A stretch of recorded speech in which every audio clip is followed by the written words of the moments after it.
Quisiera comenzar recordando la memoria de un hombre, fue un tremendo predicador, pastor, y en verdad él escribió una autobiografía, pero se han escrito libros y se cuentan historias y hasta leyendas acerca de un hombre que se llamaba George o Jorge Miller. Uno de los escritos que más impactó mi vida de él dice: un día moría George Miller para vivir a Cristo. Y creo que debiera ser el sentir y el corazón de cada predicador cuando está en el púlpito, entendiendo como púlpito el momento de abrir la escritura para compartirla.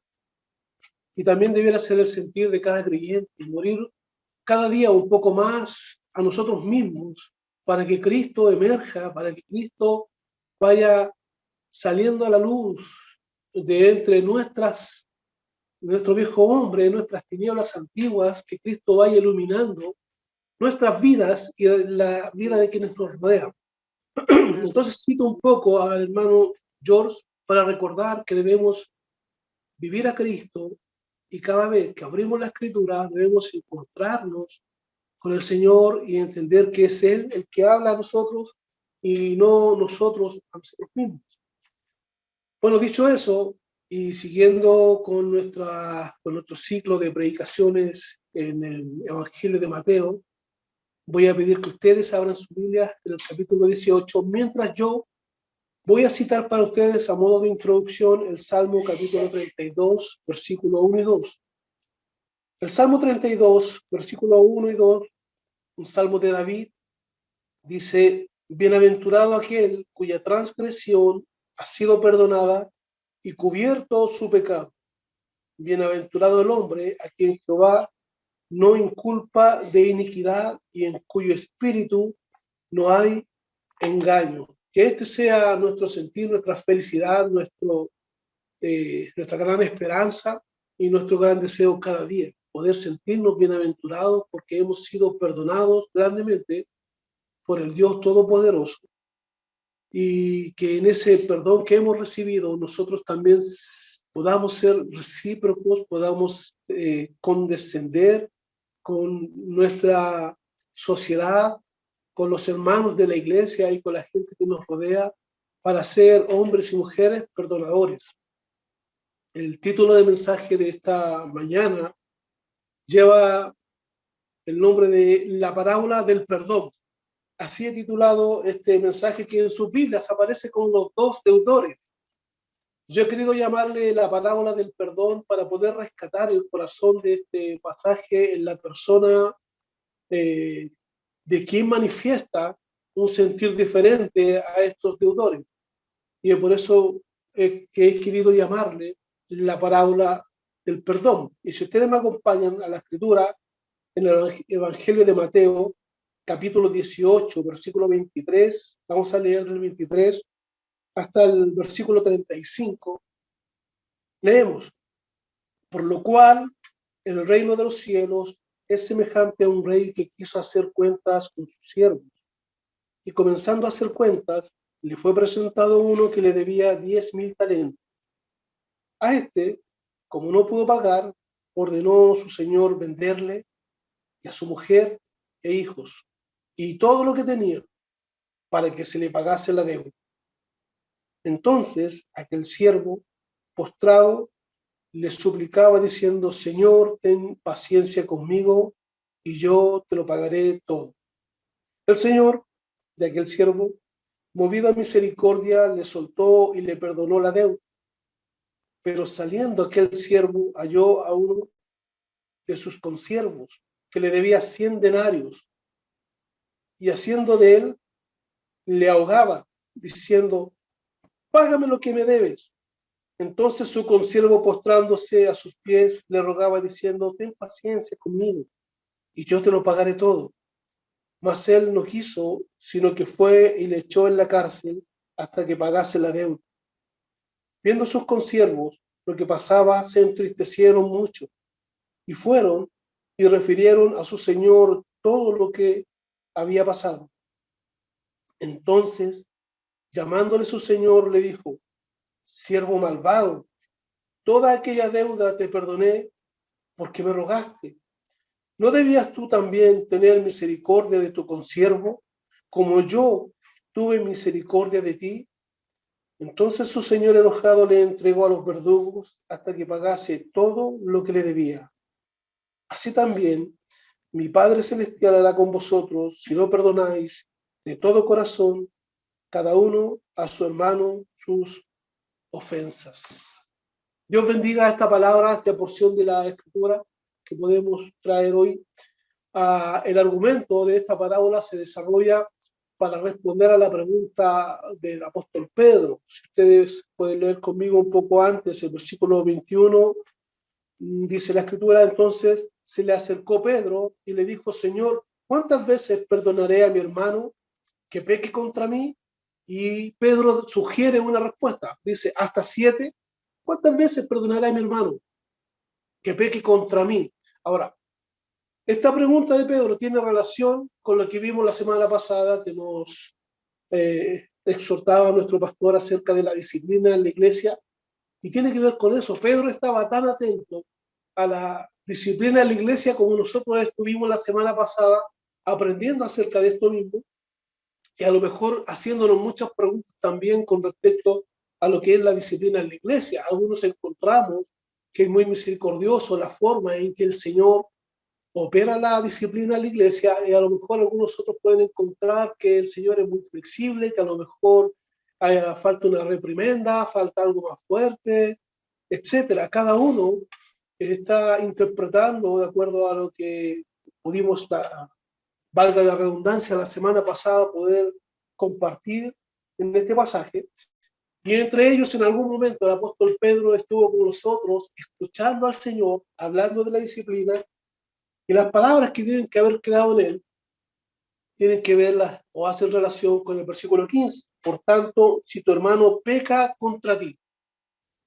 Cuando hablamos de la disciplina, que es lo que tocamos ya, hablamos de lo que tiene que ver con el ofensor. Quien ha cometido una falta requiere disciplina.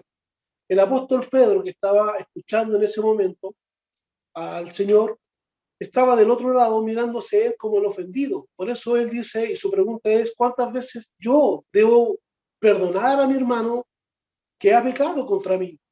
Entonces, por un lado tenemos la disciplina del Señor, que tiene que ver con el ofensor, y por otro lado la reacción del apóstol Pedro. Siempre pensamos que el apóstol Pedro hablaba representativamente, entonces puede ser de que acá representativamente él está haciendo la pregunta que varios pudieron hacerse: ¿cuántas veces entonces debo perdonar a quien pega contra mí?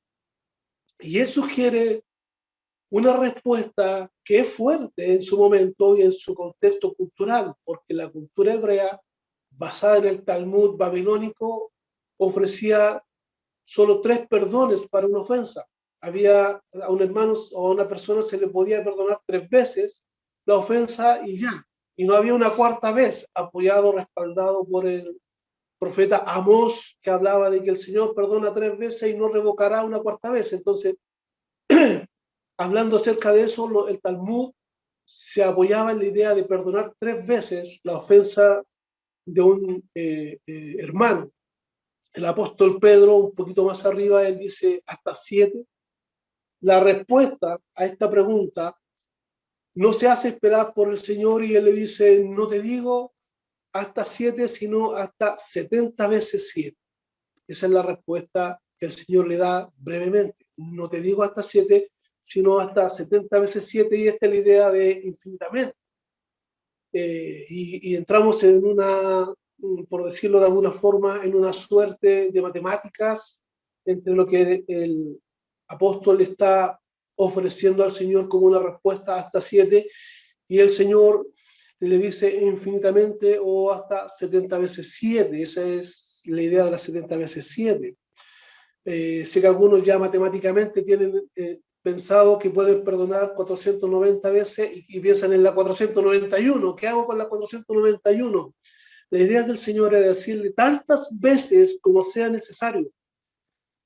Tal vez la respuesta del apóstol del Señor hacia el apóstol no surtió en la mirada del apóstol lo que el Señor quería, tal vez sí, pero el Señor refuerza esta respuesta que Él le ha dado con una parábola, que es lo que venimos a llamar hoy la parábola del perdón. Y Él hace la conexión hacia la parábola del perdón con la expresión en el versículo 23, por lo cual. Esto conecta la respuesta que le ha dado al apóstol con lo que él ahora va a enseñar acerca del perdón. Esta es una parábola que habla de perdonar y de ser perdonados. Entonces comienza la parábola, versículo 23, por lo cual el reino de los cielos es semejante. Recuerda que el Señor, cuando enseñaba parábolas, buscaba esta forma de decirlo: el reino de los cielos o el reino de Dios es semejante a, y él muestra una semejanza. Las parábolas no se deben interpretar tan esquemáticamente, de pensar que cada cosa que el Señor dijo tiene un significado puntual, porque una parábola es una enseñanza tomada de un ejemplo de la vida real para dar a conocer o para enseñar una verdad central, una verdad principal. En este caso, el Señor lo que quería mostrar era la calidad y la cualidad del perdón. En el corazón de los discípulos estaba la inquietud de: si ponemos a disciplina a un hermano, ¿cuántas veces tenemos que perdonarlo? ¿Cuántas veces debemos perdonar a aquel que peca contra mí? Si él viene 7 veces, ¿debo perdonarlo las 7 veces? Y el Señor le sugiere: no 7 veces, sino infinitamente. Y eso debe haber sido, para hombres que estaban acostumbrados a perdonar hasta 3 veces, muy fuerte. Y aquí surge para mí el primer punto que quiero compartir con ustedes, que he llamado una súplica del perdón. Aquí surge la súplica, que da origen a lo que el Señor va a enseñar. Por lo cual el reino de los cielos es semejante a un rey que quiso hacer cuentas con sus siervos, y comenzando a hacer cuentas, le fue presentado uno que le debía 10,000 talentos. A este, como no pudo pagar, ordenó su señor venderle, y a su mujer e hijos, y todo lo que tenía, para que se le pagase la deuda. Entonces aquel siervo postrado le suplicaba diciendo: Señor, ten paciencia conmigo y te lo pagaré todo. La súplica por el perdón. Quisiera que pudiéramos mirar, observar la necesidad que este siervo o este trabajador que tenía este rey, probablemente un sátrapa, sugieren algunos escritores, tenía de que el Señor le perdonara esta deuda. Dice la escritura, en el versículo 24, perdón, que había uno que le debía 10,000 talentos. Ahora, para poder hacer la relación de los 10,000 talentos, para hacer la relación de los 10,000 talentos, debemos sacar la cuenta qué significa para nosotros, en buen chileno o en el tiempo presente, un talento, para saber cuánto eran los 10,000 talentos que él debía. Bueno, si usted observa conmigo en el capítulo 20, versículo 2, o voy a leer el 1 y el 2, dice el Señor: porque el reino de los cielos es semejante a un hombre, padre de familia, que salió por la mañana a contratar obreros para su viña. Aquí está contratando obreros para que trabajen los jornaleros. Y en el versículo 2 dice: y habiendo convenido con los obreros en un denario al día, los envió a su viña. Y luego sigue más adelante esta parábola. Lo que quiero detenerme aquí es que el Señor, usando otro ejemplo de la vida real, muestra que el salario del que normalmente se hablaba para un jornal era un denario, no un talento. El denario era el salario de un día, y un talento era la moneda más grande o la moneda de más valor que se usaba en la época de nuestro Señor Jesucristo. Monedas usadas por los romanos principalmente. El punto es este: un denario, que era el salario de un día,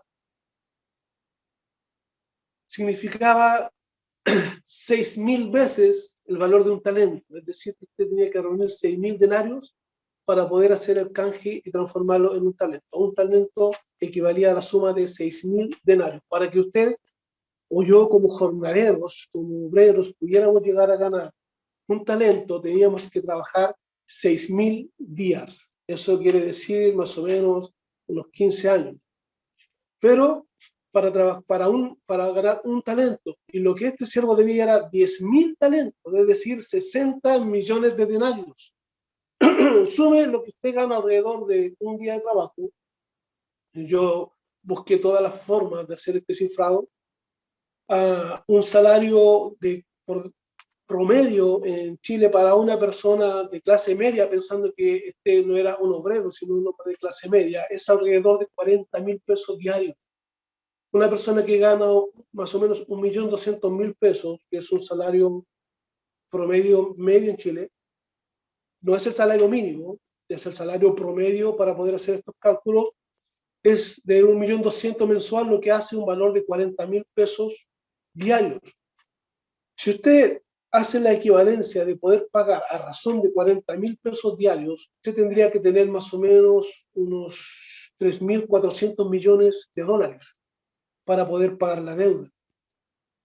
Para poder reunir un talento, usted necesita 15 años, por lo tanto, si usted vivía alrededor de 80 años, que era en los más fuertes, usted alcanzaba a pagar la fracción de 5 hasta máximo 6 talentos en su vida. Si en una vida usted puede pagar 5 a 6 talentos, usted necesita, para poder pagar los 10.000 talentos que este hombre debía, necesitaba alrededor de 150.000 a 164.000 años para poder pagar esta deuda. En otras palabras, ni siquiera Matusalén podía ayudarlo a pagarla. Con todos los años que él vivió, no existía forma de pagarla. El escenario que el Señor Jesucristo le presenta al apóstol Pedro es tan dramático como en las 70 veces 7. ¿Cuántas veces debo perdonar que peca contra mí? No te digo 7, sino hasta 70 veces 7. Y le dice, mira, había un rey que pide cuentas a sus siervos y le trajeron uno que le debía 164.000 años de trabajo para poder pagar la deuda que tenía. No había cómo pagarla. Era impagable.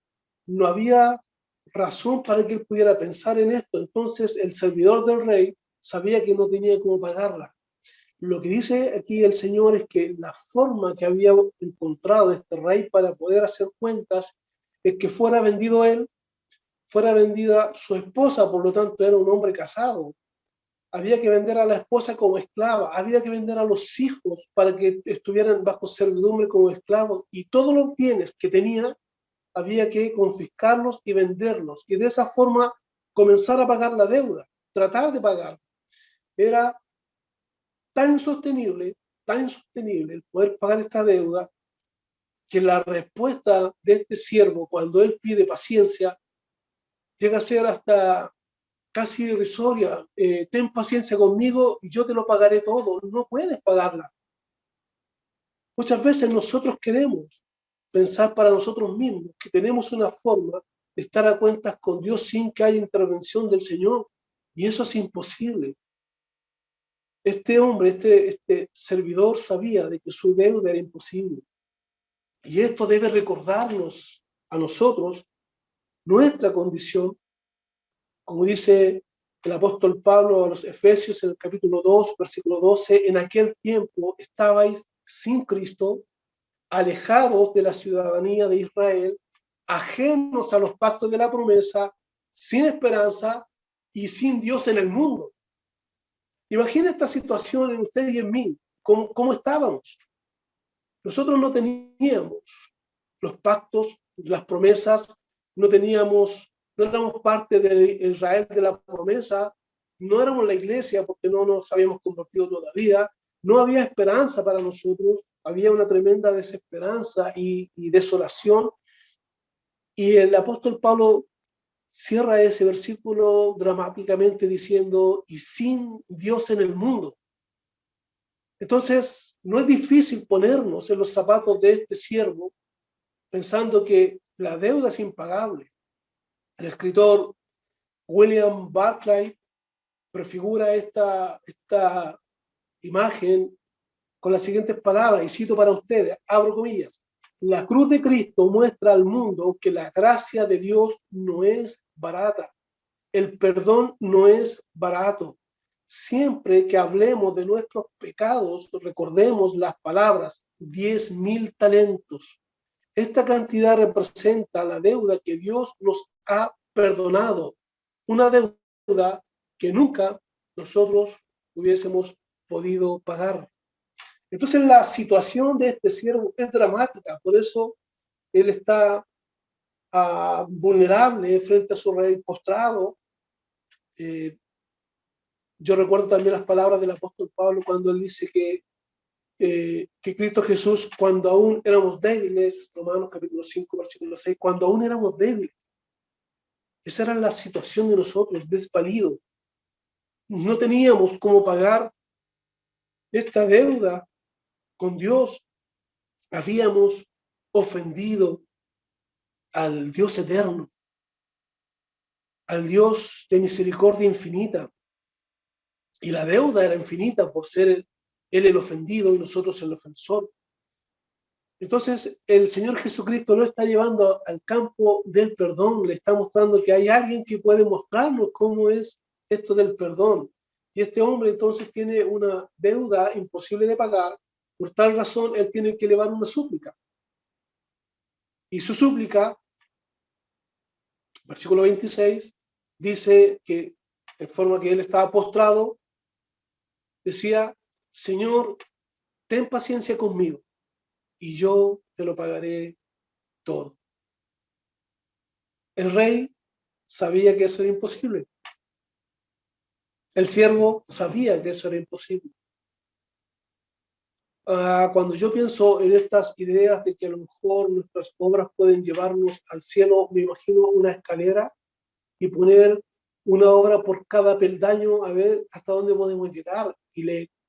Créame que ninguna persona tiene tantas obras como para crear una escalera tan grande y espiritual de poder ir más allá del cielo de nuestras casas.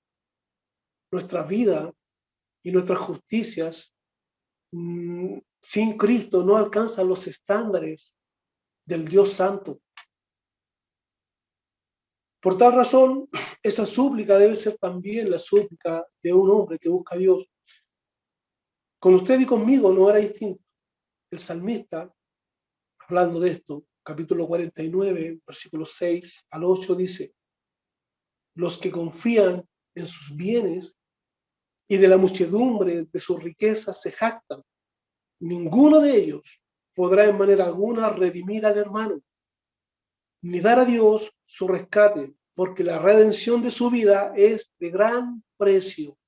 Ese es el concepto que Dios tiene acerca de la redención. Nadie puede dar a Dios por el rescate de nadie, porque la redención de la vida de un ser humano es de gran precio. Y termina el salmista diciendo: y no se logrará jamás. No hay bienes, no hay riquezas, no hay recursos que usted pueda colocar delante de Dios para rescatar o redimir su vida ni la de ninguno de sus hermanos. Esto lo sabía el siervo y esto también lo sabía el rey. Y también sabía que había una sola forma de remediar la situación de crisis que estaba viviendo este siervo. Y ante la súplica existe una respuesta que nos da paso al segundo punto. Quiero citar para usted el segundo punto, que es subtitulado El Rey que perdona.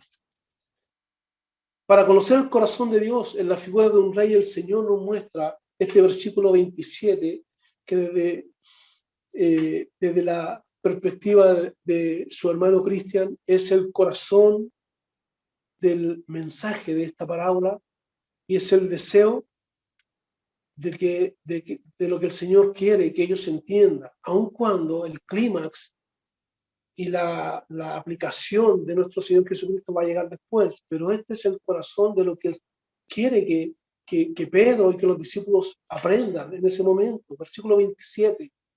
El Señor de aquel siervo, movido a misericordia, le soltó y le perdonó toda la deuda.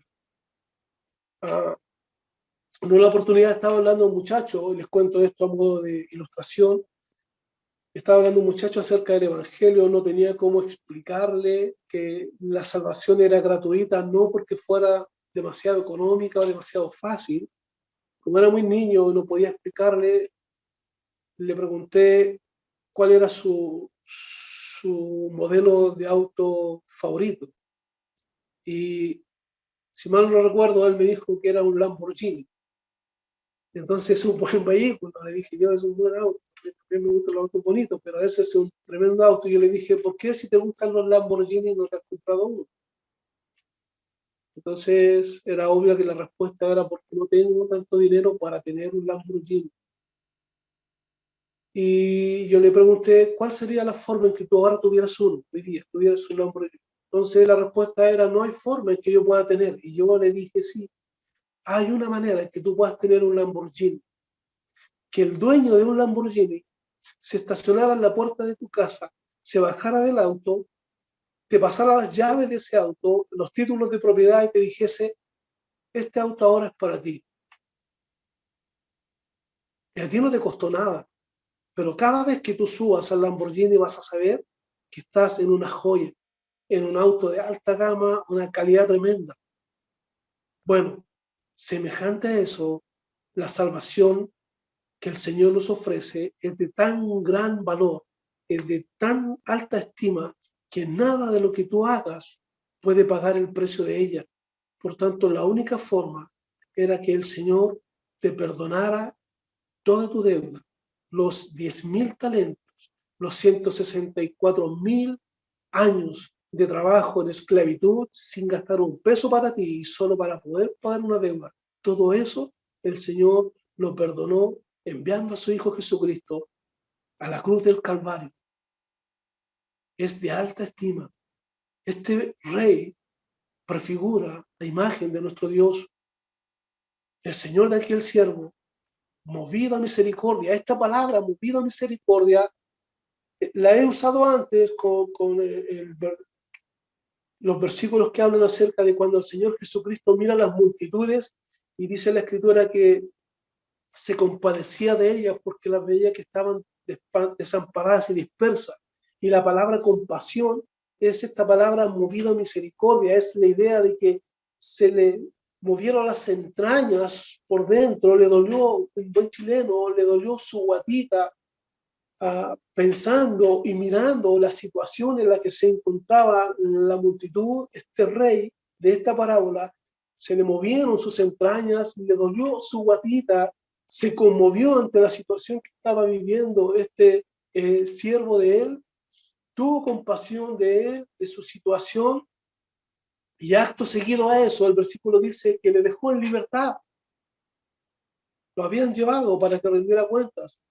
Lo siguiente era venderlo como esclavo, ni siquiera ir a la cárcel, porque ni siquiera en la cárcel podía pagar su deuda, venderlo como esclavo, a él, a su esposa, a sus hijos y todos sus bienes.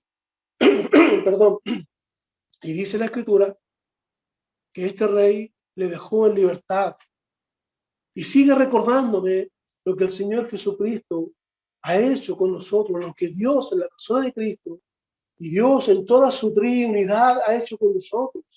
El apóstol Pablo, hablando acerca de la libertad, nos dice en la carta a los Colosenses, capítulo 1, versículo 13, el cual nos ha librado de la potestad de las tinieblas y trasladado al reino de su Hijo, de su amado Hijo, en quien tenemos redención por su sangre, el perdón de pecados. El perdón de pecados va unido a la libertad. Cuando nosotros hemos sido perdonados es porque se nos ha liberado de la deuda, se nos ha liberado del castigo, se nos ha liberado del compromiso que nosotros teníamos. El escritor de Hebreos, en capítulo 2, versículo 14, escribe: así que por cuanto los hijos participaron de carne y sangre, él también, hablando de Cristo, participó de lo mismo, para destruir por medio de la muerte al que tenía el imperio de la muerte, esto es, al diablo, versículo 15, y librar a todos los que por el temor de la muerte estaban durante toda la vida sujetos a servidumbre. Esa era la situación de este siervo. En la parábola el siervo estaba sujeto para toda la vida a servidumbre. Con todos los años que le quedaban, no iba a poder pagar lo que él debía. Dicen algunos pensadores que una, perdón, que una ciudad o una región como Samaria o una región como Galilea debía reunir tributos a Roma alrededor de 600 talentos anuales. Y era muchísimo dinero para ellos. Este hombre, este siervo, que el Señor nos pone acá, superaba por creces las deudas regionales. 10.000 talentos es una suma, nosotros en dinero chileno tenemos que subir a 12 cifras, a 12 ceros, mucho dinero. Y lo que hace este rey es perdonarle toda la deuda, es decir, ya como no había nada más que hacer, le perdonó, dice la escritura, que él, movido a misericordia, le soltó, dice, y le perdonó toda la deuda. Volviendo a Colosenses, el capítulo 2, versículo 13, el Señor nos dice a nosotros ahora y a vosotros, estando muertos en pecados y en la incircuncisión de vuestra carne, os dio vida juntamente con él, perdonando todos los pecados, todos los pecados. Richard Thomas France, un escritor inglés, él escribe en la parábola, por lo tanto habla de la inmerecida gracia absoluta de Dios, que perdona a su pueblo más de lo que puede imaginarse, porque son totalmente incapaces de ayudarse a sí mismos. Querido hermano, querida hermana, nada de lo que usted y yo podamos hacer puede pagar la deuda que habíamos contraído con el Señor y que Él nos perdonó en su gracia, gracia que nosotros no merecíamos, misericordia que nosotros no merecíamos, pero Él nos perdonó y el tema no tenía que ver con nosotros, no tenía que ver, en la parábola no tiene que ver con centrarnos en los dos deudores, sino en la forma en que debemos entender el perdón. Por eso he querido llamarla la parábola del perdón. Un axioma que nos plantea el pastor Samuel Presmillo y que yo he querido plasmar para ustedes es el siguiente. Abro comillas, la ofensa se mide no por quien la hace, sino por quien la recibe. Cierro comillas. La ofensa no se mide por quién es el ofensor, sino por quién la recibe. Puede ser que una palabra mía solo sea una sencilla palabra que yo te dije, pero a lo mejor a ti te ofendió mucho y yo necesito pedirte perdón por esa palabra que yo dije, que a lo mejor para mí no era de gran valor, pero a ti te dolió muchísimo. Entonces las ofensas no podemos medirlas por quien las dice, sino por quien las recibe. Y cuando alguien te dice a ti o me dice a mí, lo que tú hiciste o lo que tú dijiste me ofendió muchísimo, debemos recordar los 10.000 talentos. Debemos recordar cuánto se nos perdonó antes de ofrecer perdón, para recordar que lo que nosotros hemos hecho, lo que nosotros hemos experimentado en nuestros corazones ha sido tan grande y sublime que ofrecer o pedir perdón entre nosotros como hermanos es algo mucho más sencillo de lo que el apóstol Pedro estaba dimensionando y de lo que a veces nosotros dimensionamos. Esta es una aplicación que he querido tomar reflexionando en que siempre las aplicaciones son para que nosotros las hagamos, pero esta aplicación es una aplicación que nuestro Señor ha hecho por nosotros.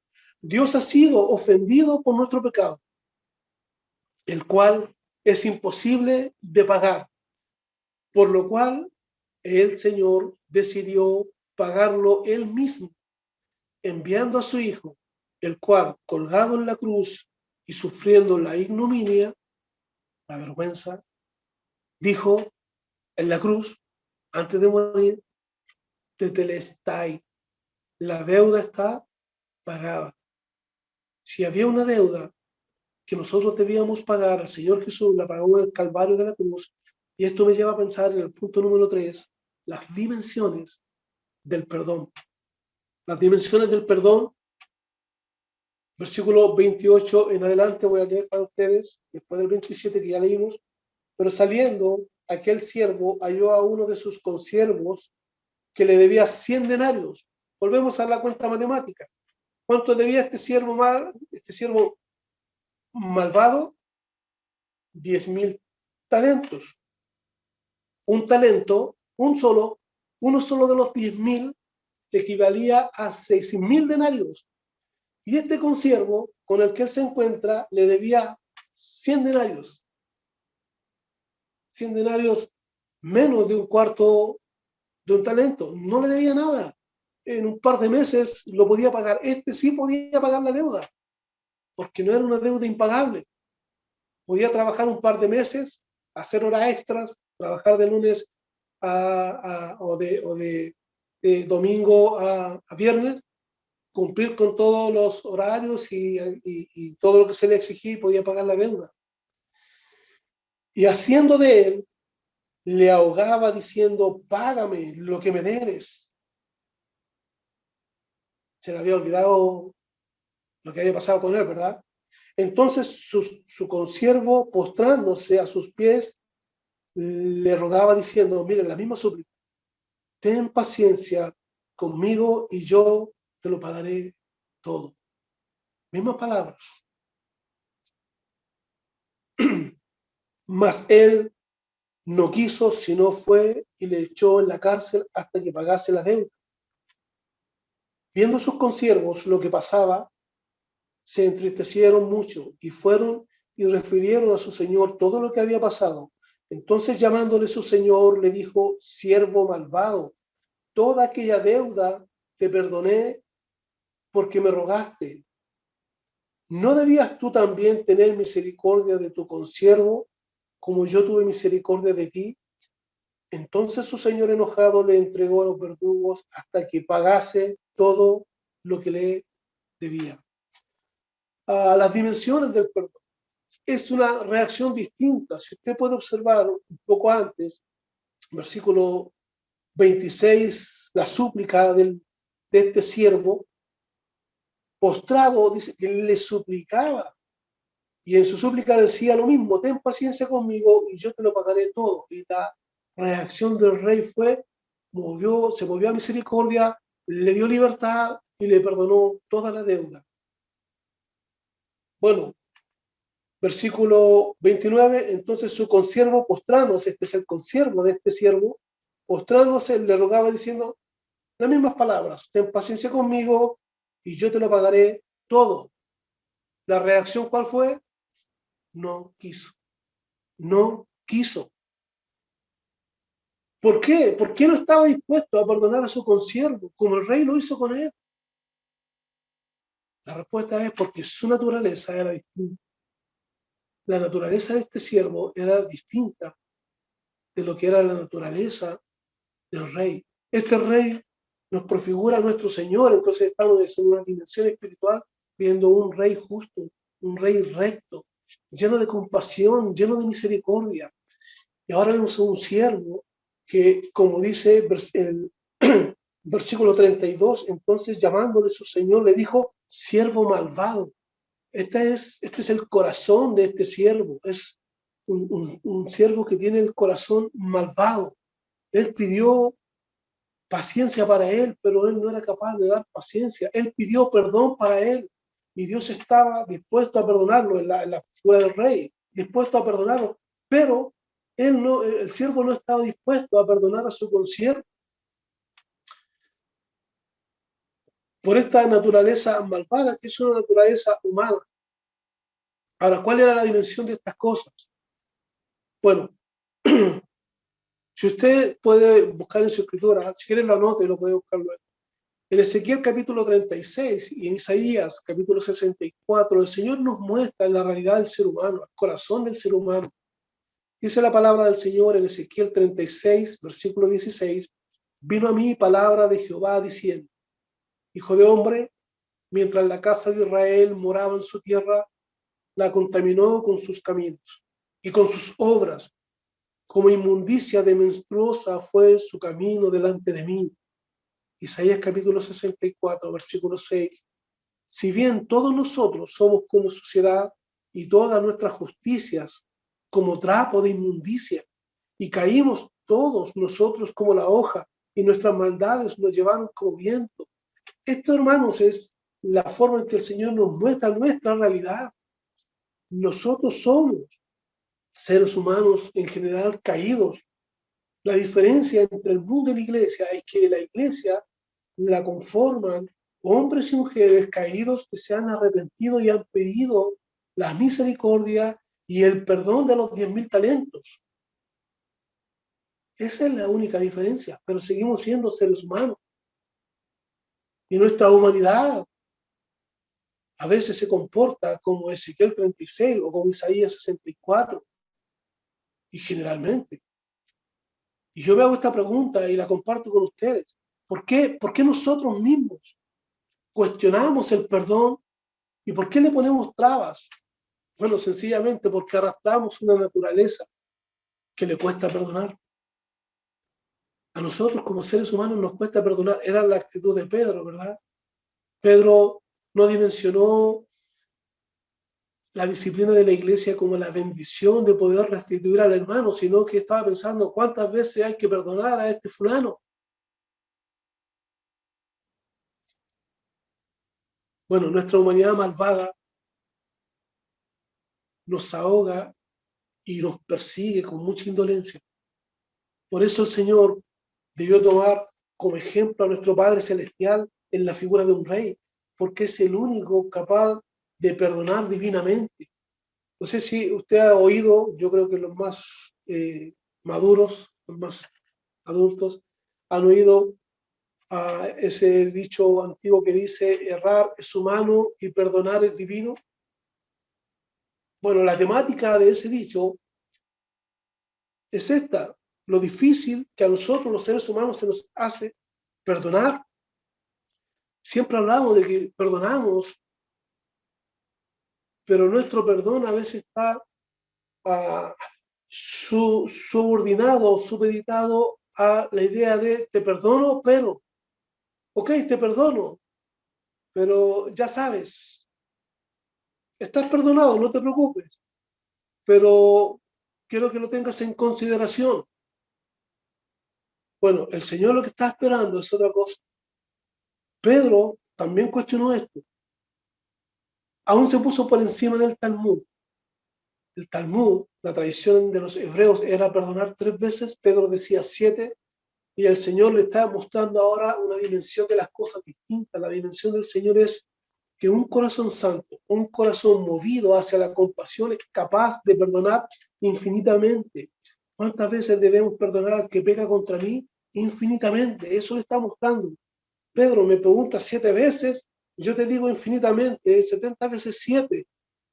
Y te lo demuestro de esta forma. ¿Qué hombre, qué siervo puede pagar una deuda que supera todos los impuestos de una región?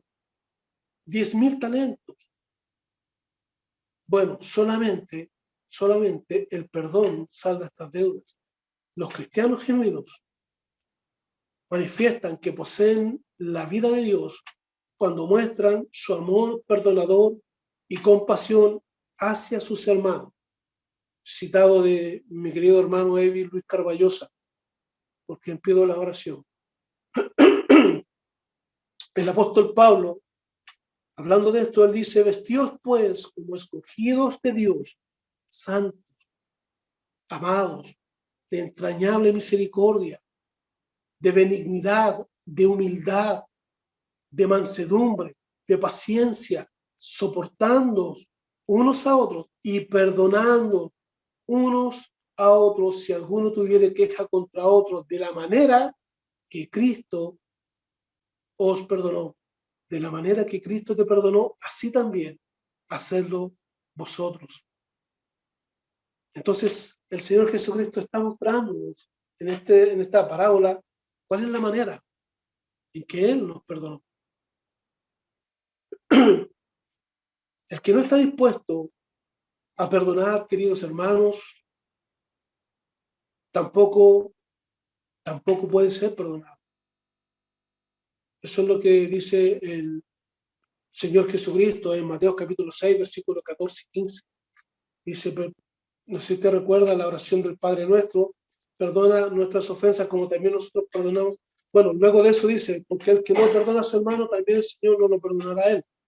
La aplicación de esto es que la clave para este tipo de perdón está en el versículo 33, y usted lo lee conmigo nuevamente. Perdón, el versículo tiene una pregunta que dice, ¿no debías tú también tener misericordia de tu consiervo? Y la clave es esta, como yo tuve misericordia de ti.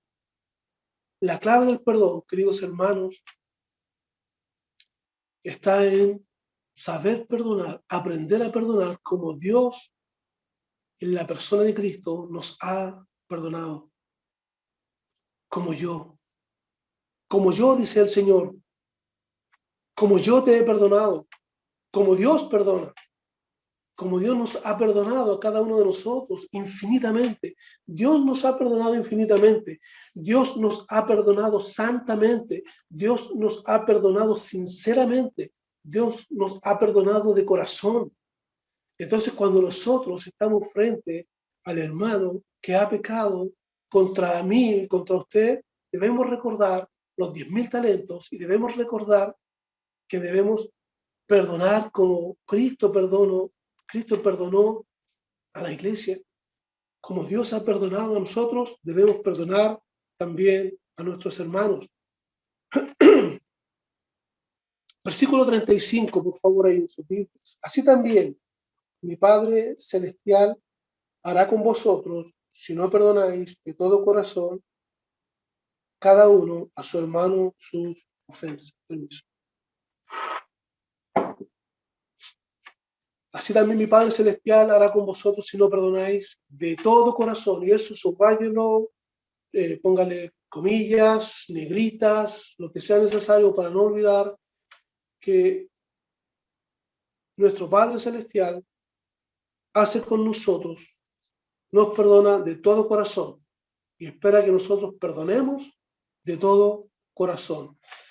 El Señor concluye su parábola del perdón con esta aplicación y nos dice en una frase, perdonen de todo corazón. Quien no perdona no ha entendido el fundamento del Evangelio, ni las enseñanzas de Cristo en el Padre Nuestro, que nos dice, perdónanos nuestras ofensas como también nosotros perdonamos a nuestros deudores. Quiero leer para ustedes, quiero citar a modo de conclusión a un hermano que ya no está con nosotros, está en la presencia del Señor. Él se llama Francisco Lacueva, es uno de los escritores, creo que es español, por lo menos él era de España, que más ha impactado vidas de hermanos de habla latina que han podido leer sus estudios. Él dice, abro comillas, debemos perdonar de corazón. Si no es así, nuestra oración es desde el principio pura hipocresía. Dios mira al corazón. Es ahí donde se fragua el pecado.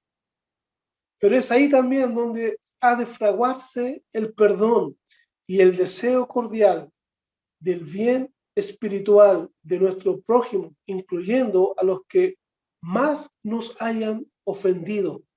Cierro comillas, en lo más profundo de nuestro corazón, donde también se fragua el pecado, ahí mismo se fragua el perdón, como el Señor nos ha dicho en esta aplicación final de este pasaje. Así también mi Padre Celestial hará con vosotros si os perdonáis de todo corazón. Y cierro esto con las palabras de mi hermano Carballosa, Luis Carballosa, a modo de conclusión final, él dice, la capacidad para perdonar a otros hace al que perdona más semejante a Dios que ninguna otra cosa. Cierro comillas y ahora lo cito otra vez. La capacidad de perdonar a otros hace al que perdona más semejante a Dios que ninguna otra cosa. La esencia de nuestro Dios y lo que lo hace característicamente, este Dios compasivo que nosotros tenemos, este Dios misericordioso que nosotros tenemos, es que Él es el Dios perdonador. No hay Dios como Él, no existe en el universo el Dios que nosotros tenemos. Él es único y una cualidad única de Él, un atributo comunicable, un atributo que lo hace excelso, sublime y que a nosotros nos llena de dignidad, es que Él es el Dios perdonador y Él quiere que nosotros tengamos la capacidad de perdonar también. Él nos ha perdonado una deuda infinita y Él espera que nosotros perdonemos infinitamente. Y aquí está la respuesta para el apóstol Pedro. Señor, ¿cuántas veces debo perdonar al hermano que peca contra mí? ¿Hasta 7? Y el Señor, a través de esta parábola, le está diciendo, la deuda que tú tenías era impagable, pero Dios te perdonó hasta el último centavo. Cuando se trata de 100 denarios,